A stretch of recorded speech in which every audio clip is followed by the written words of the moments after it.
Senator Hemmings. Thank you, Madam President. I, too, speaking in favor of the nominee. Please proceed. Thank you, Madam President. We have done our job as senators in analyzing all the nominees that we are giving advice and consent on today. But I wanted to take the time on this particular nominee to thank the chairman of the Judiciary Committee, Senator Taniguchi, the Vice Chair, Senator Takamine, and members Nishihara, Gabbard, and Sloan for having the integrity and the fortitude to override the hearsay testimony of the Bar Association. It's a sad day that when the institution should be of respect, the Bar Association stoops to making recommendations behind the cloak of secrecy. It violates every tenet of justice and fair play. And to add insult to injury, doing so, presenting their opposition without one shred of evidence or one reason why. Therefore, I hoped that the good chair of the Judiciary Committee can maintain a single standard in recognizing the Bar Association's rating process.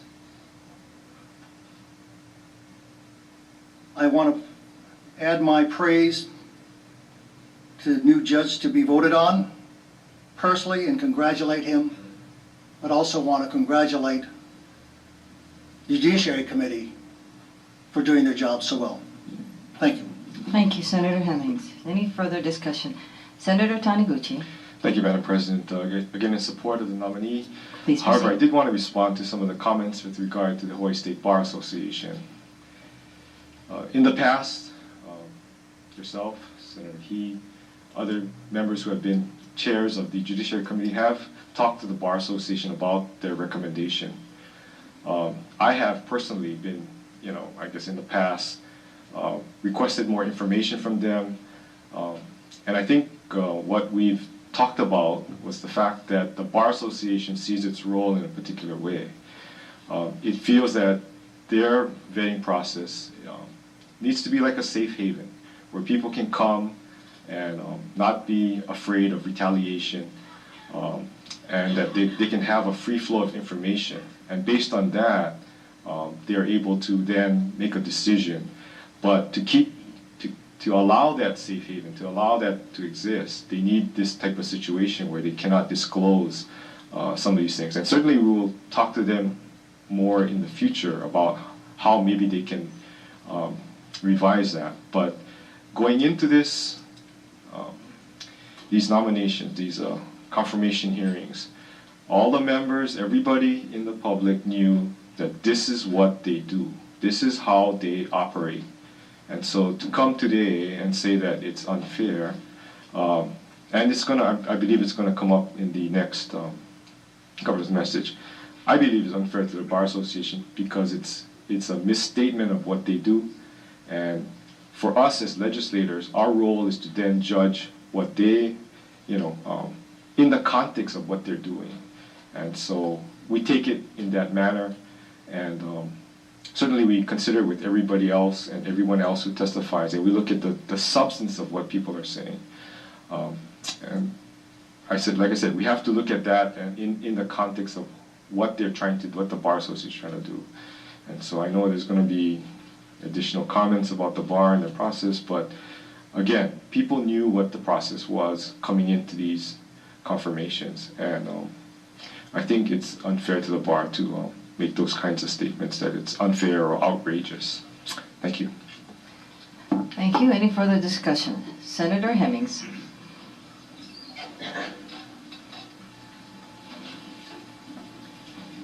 Thank you, Madam President. Rise the Speaker in favor of the nominee with additional comments concerning the process. Please proceed. Thank you. I didn't know that the chairman of the Judiciary would be challenged by my compliments to him. He mentioned a word that's so important to not only the legislative branch of government, but certainly to the judicial branch. And that word is substance. The Bar Association's procedures have no substance because we don't know what was said and not said. They would not put on front of this committee or this Senate reasons. We're taking their recommendations without substance.